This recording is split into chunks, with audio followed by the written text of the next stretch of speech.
In this video, I'm going to show you how you can easily find all duplicate photos in your photo library on an iPhone. Be sure to watch the video to the very end so you don't make any mistakes. Let's get started, and first off, open up Photos app, then tap right here to head over to Albums, and then scroll all the way down until just under the imports you will find duplicates.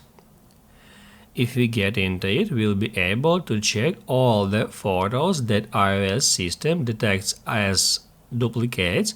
From here we can check those photos and also we can merge them. To do that, tap right here.